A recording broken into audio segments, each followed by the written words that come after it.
Hello friends, ओम श्री गणेशाय नमः। आप सभी का स्वागत है आपके अपने यूट्यूब चैनल पर।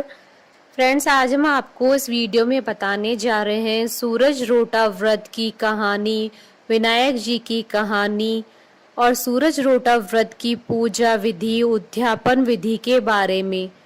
फ्रेंड्स, वीडियो शुरू करने से पहले आपसे रिक्वेस्ट है, अगर आप हमारे चैनल पर नए हैं और आपने अभी तक चैनल को सब्सक्राइब नहीं किया है तो प्लीज सब्सक्राइब कीजिएगा चैनल को, साथ ही प्रेस कीजिएगा बेल आइकन को, जिससे नए वीडियो से रिलेटेड नोटिफिकेशन आपको तुरंत प्राप्त हो सके।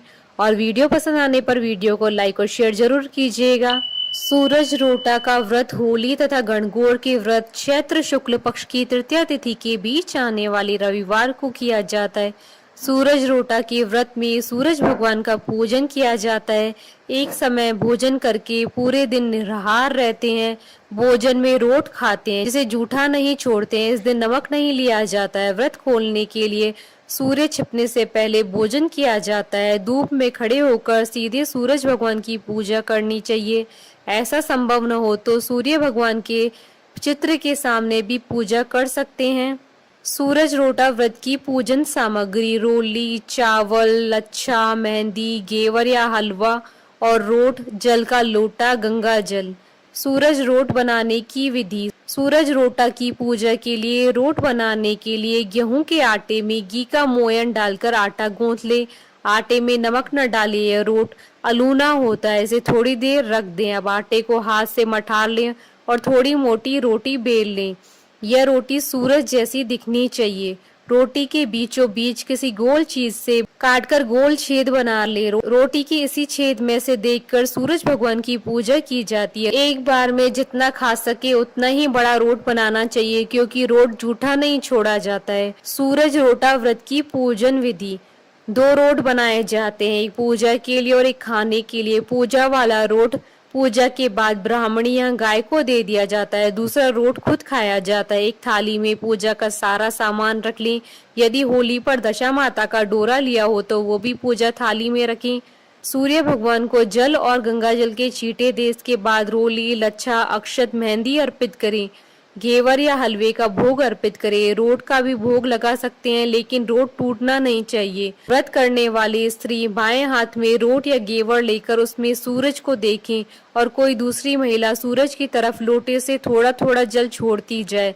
जल छोड़ने वाली पूछे, सखी सूरज जी दिख्या, अर्थात हे सखी क्या सूर्य भगवान दिख रहे हैं। व्रत करने वाली स्त्री जवाब में बोले, सूरज जी दिख्या, दिख्या सो ही टूटा, अर्थात हाँ सखी, जैसे सुंदर सूर्य भगवान दिख रहे हैं वैसी ही कृपा हम पर करेंगे। इस तरह 7 बार जल छोड़ने वाली यह प्रश्न पूछे और हर बार व्रत करने वाली यही जवाब दे। 7 बार यह जवाब घेवर या रोट में देखते हुए ही देने होते हैं। इसके बाद सूर्य भगवान को प्रणाम करें। अब गेहूं के कुछ दाने हाथ में लेकर सूर्य भगवान की कहानी कहें या सुने। सूरज रोटा व्रत की उद्यापन विधि। किसी भी व्रत का उद्यापन करने से आने वाले वर्षों में व्रत करने की अनिवार्यता समाप्त हो जाती है। इसे उजमन, उजमना या उजरना के नाम से भी जाना जाता है। सूरज रोटा व्रत का उद्यापन जरूरी होता है, क्योंकि इस उद्यापन के बाद ही गणगौर के व्रत का उद्यापन किया जा सकता है। अतः सूरज रोटा व्रत का उद्यापन जरूर कर लेना चाहिए, ताकि यदि गणगौर के व्रत का उद्यापन करना हो तो कर सके। सूरज रोटा की व्रत का उद्यापन भी होली और गणगौर के बीच आने वाले रविवार को ही किया जाता है। यह उद्यापन लड़की अपनी शादी से पहले भी कर सकती है और शादी के बाद भी, जैसी परिवार में परंपरा हो वैसा कर सकते हैं। सूरज रोटा का उद्यापन पियर की तरफ से होता है। उद्यापन की विधि। इस व्रत में उद्यापन में 8 महिलाओं को भोजन कराया जाता है। भोजन में एक ही तरह का अनाज काम में लिया जाता है। पूड़ी या रोट परोसे जाते हैं। कोई भी रोट जूठा न छोड़े, इसका ध्यान रखना चाहिए। महिलाओं को टीका करते हैं, प्लेट में बिंदी का पत्ता रख कर देते हैं, इसके बाद ही विदा करते हैं। सूरज रोटा उद्यापन के लिए एक दिन पहले यानी शनिवार को मेहंदी लगा लें। दूसरे दिन यानी रविवार को जिस दिन उद्यापन करना है उस दिन सुबह सिर धोकर नहा लें और सुंदर वस्त्र, गहने आदि धारण करके श्रृंगार करें। पूजा के लिए रोट बनाकर तैयार कर लें। रोट और पूजा की थाली के साथ बताई गई पूजन विधि के अनुसार सूर्य भगवान की पूजा करें। सूर्य भगवान की कहानी सुनिए। इसके बाद 8 महिलाओं को भोजन कराएं। भोजन में रोट या पूड़ी और सब्जी तथा उसके अलावा श्रद्धा के अनुसार भोजन बनाया जा सकता है, लेकिन कोई भी भोजन जूठा न छोड़े, खासकर पूरी या रोटी। महिलाएं जब भोजन कर लें तो उन्हें टीका करे, प्लेट में रखकर बिंदी का पत्ता तथा श्रद्धा अनुसार 11 या 21 रुपए रखकर उपहार दे। एक प्लेट में घेवर, भिंडी का पत्ता, रुपए रखकर सासू माँ को पैर छू कर दी। साखिए को भोजन कराएं। साखिया आपके उद्यापन का साक्षी होता है। साखिया घर का कोई भी लड़का या देवर हो सकता है। साखिया को टीका करके वस्त्र उपहार में दें और कान पकड़कर बरू कराएं, यानी उससे कहलवाएं कि वह उद्यापन का साक्षी रहेगा। इस प्रकार उद्यापन संपन्न होता है। फ्रेंड्स, गणगौर तीज की व्रत कथा, पूजा विधि और शुभ मुहूर्त का वीडियो आप देख सकते हैं हमारे चैनल पर। इसका लिंक आपको डिस्क्रिप्शन बॉक्स में भी मिल जाएगा। फ्रेंड्स, अब आइए प्रारंभ करें सूरज रोटा व्रत की कहानी। सूरज जी की कहानी सूरज रोटा के व्रत के समय कही और सुनी जाती है। इससे व्रत का संपूर्ण फल प्राप्त होता है। रविवार के व्रत में भी सूर्य भगवान की कहानी सुनते हैं। किसी गांव में एक माँ और उसकी बेटी दोनों सूरज जी का व्रत किया करती थी। एक बार सूरज जी के व्रत वाले दिन माँ ने बेटी से कहा, मैं पानी लेने जा रही हूँ, तू 2 रोट बनाकर रख लेना, एक छोटा और एक बड़ा रोट बनाना जो हम पूरा खा सके, क्योंकि रोट को जूठा नहीं छोड़ते हैं। रोट के आटे में नमक मत डालना, यह अलूना होता है। माँ पानी भरने चली गई और बेटी रोट बनाने लगी। तभी सूरज भगवान एक साधु बाबा का वेश बनाकर वहां आए और भिक्षा मांगने लगे। लड़की ने कहा, मेरी माँ का रोट तो बन गया है, पर मेरा रोट बनेगा, उसमें से आपको दूंगी। बाबा ने कहा, जो रोट बन चुका है उसी में से दे दो, नहीं तो मैं जा रहा हूँ। लड़की ने माँ के रोट में से टुकड़ा तोड़कर दे दिया। जब माँ वापस आई तो बहुत नाराज हुई और बोली, दिया भाई दिया दे, रोटा मायली कोड़ दे, मारो दे पण सारो दे, अर्थात हे लड़की, मेरी रोटी का टुकड़ा दे दिया, मेरी रोटी मुझे साबुत दे। वह लड़की को मारने लगी। लड़की डरकर जंगल में भाग गई और एक पेड़ पर चढ़कर बैठ गई। सूरज भगवान ने सोचा, बेचारी लड़की को मेरे कारण घर से निकलना पड़ा, इसलिए उसकी रक्षा मुझे ही करनी पड़ेगी। सूरज भगवान रोज उसके लिए चूरमे का एक लड्डू और एक लोटा पानी भेज देते थे। लड़की मजे से खा पी लेती थी और बैठी रहती। एक दिन एक राजा शिकार करते हुए उधर से निकला। थकान मिटाने के लिए उसी पेड़ के नीचे आराम करने रुका। राजा ने अपने सेवक से कहा, प्यास से जान निकली जा रही है, चुल्लू भर पानी मिल जाता तो प्राण बच जाते। पेड़ पर बैठी लड़की ने यह सुना, उसने चुल्लू भर पानी डाल दिया। राजा ने पानी पी लिया। राजा ने कहा, अरे सेवक, आधी जान तो बच गई, पर एक चुल्लू पानी और मिल जाए तो आधी जान और बच जाएगी। लड़की ने फिर एक चुल्लू पानी डाल दिया। राजा ने पानी पी लिया। राजा को आश्चर्य हुआ। उसने सेवक से कहा, ऊपर अवश्य कोई है, तू ऊपर चढ़ और देख कौन है। सेवक ऊपर चढ़ा तो उसे लड़की मिली। लड़की ने सेवक से कहा, भैया तुम ये स्वादिष्ट लड्डू खा लो और पानी पी लो, पर राजा को मेरे बारे में मत बताना, यह कह देना कि ऊपर कोई नहीं है, पता नहीं राजा मेरे साथ कैसा व्यवहार करेगा। सेवक भूख प्यास से परेशान था। उसने लड्डू खाया, पानी पिया और नीचे जाकर राजा से कह दिया कि ऊपर कोई नहीं है। राजा ने सेवक से कहा, तू ऊपर गया तब तो थका हुआ था और आया तो तरोताजा दिख रहा है। नहाया हुआ खाया हुआ मनुष्य छिपता नहीं है, मुझे संशय हो रहा है, मैं खुद ऊपर जाकर देखता हूँ। राजा पेड़ पर चढ़ा तो वहां सुंदर सी ब्राह्मण कन्या को पाया। राजा ने कहा, डरो नहीं, तुम बहुत सुंदर हो, मेरे साथ चलो, मैं तुमसे विवाह करना चाहता हूँ। लड़की राजा के साथ चली गई। राजा ने उसके साथ विवाह कर लिया। साल भर में ही उसने एक सुंदर बालक को जन्म दिया। उसकी अन्य रानियां, उसकी देवरानी, जेठानी आदि उसकी और उसके पुत्र की सुंदरता से जलने लगी थी। सूरज जी का व्रत आया। लड़की रानी ने व्रत के लिए रोट बनाया। दूसरी रानियों ने राजा से कहा, तुम्हारी नई रानी को रोट बनाना नहीं आता, उसका बनाया हुआ रोट खाओगे तो आपका पेट दुखेगा, रानी खाएगी तो कुंवर का पेट दुखेगा। नई रानी ने यह बात सुन ली और उसने रोट को थाली के नीचे छुपा दिया और सूर्य भगवान से सहायता के लिए प्रार्थना करने लगी। राजा ने जब पूछा कि थाली के नीचे क्या है तो उसने कहा, मेरे गरीब पियर से आया हुआ उपहार है।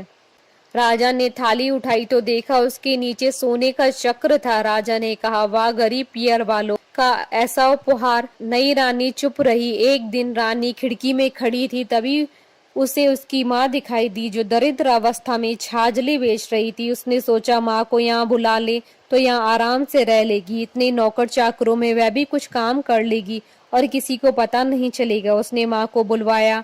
रानी की माँ आते ही वही बात दोहराने लगी। दिया माई दिया दे, रोटा मायली कोड़ दे, मारो दे पण सारो दे। हे लड़की, मेरी रोटी का टुकड़ा दे दिया, मेरी रोटी मुझे साबुत दे।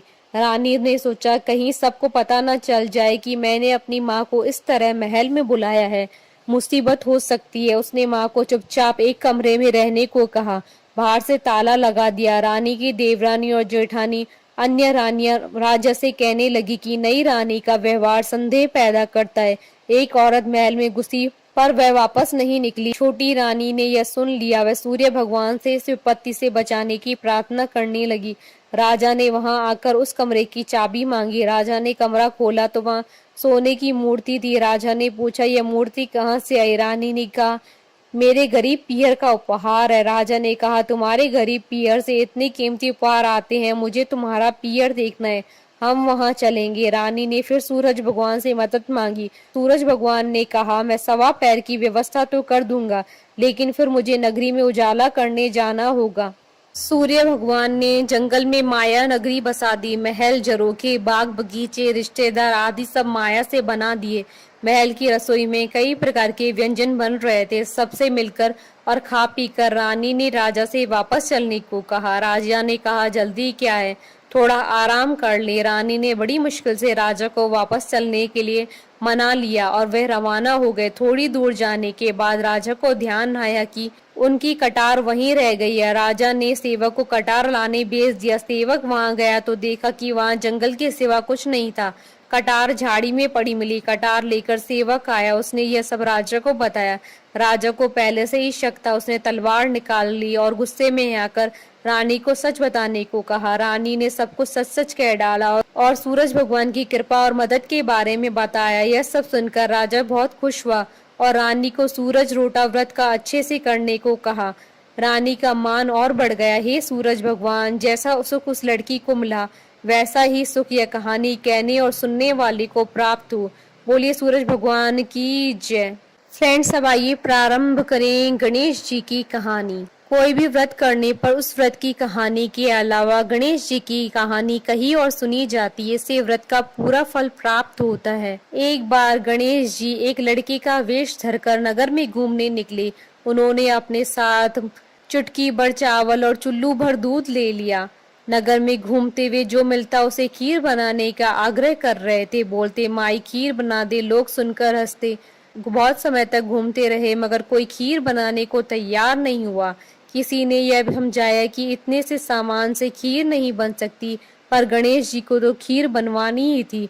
अंत में गरीब बूढ़ी अम्मा ने कहा, बेटा चल मेरे साथ, तुझे खीर बनाकर खिलाऊंगी। गणेश जी उनके साथ चले गए। बूढ़ी अम्मा ने उनसे चावल और दूध लेकर एक बर्तन में उबलने चढ़ा दिए। दूध में ऐसा उफान आया कि बर्तन छोटा पड़ने लगा। बूढ़ी अम्मा को बहुत आश्चर्य हुआ, कुछ समझ नहीं आ रहा था। अम्मा ने घर का सबसे बड़ा बर्तन रखा, वो भी पूरा भर गया। खीर बढ़ती जा रही थी, उसकी खुशबू भी चारों तरफ फैल रही थी। खीर की मीठी मीठी खुशबू के कारण अम्मा की बहू के मुंह में पानी आ गया। उसकी खीर खाने की तीव्र इच्छा होने लगी। उसने एक कटोरी में खीर निकाली और दरवाजे के पीछे बैठकर बोली, ले गणेश, तू भी खा, मैं भी खाऊं, और खीर खा ली। बूढ़ी अम्मा ने बाहर गणेश जी को आवाज लगाई, बेटा तेरी खीर तैयार है, आकर खा ले। गणेश जी बोले, अम्मा तेरी बहू ने भोग लगा लिया, मेरा पेट तो भर गया, खीर तू गांव वालों को खिला दे। बूढ़ी अम्मा गांव वालों को निमंत्रण देने गई। सब हंस रहे थे। अम्मा के पास तो खुद खाने के लिए कुछ नहीं है, पता नहीं गांव को कैसे खिलाएगी, पर फिर भी सब आए। बूढ़ी अम्मा ने सबको पेट भर खीर खिलाई। ऐसी स्वादिष्ट खीर उन्होंने आज तक नहीं खाई थी। सभी ने तृप्त होकर खीर खाई, लेकिन फिर भी खीर खत्म नहीं हुई, भंडारा भरा ही रहा। हे गणेश जी महाराज, जैसे खीर का भगोना भरा रहा, वैसे ही हमारे घर का भंडार भी सदा भरे रखना। बोलिए गणेश जी महाराज की जय। हमारे साथ इस वीडियो में अंत तक बने रहने के लिए आपका धन्यवाद। ओम श्री गणेशाय नमः।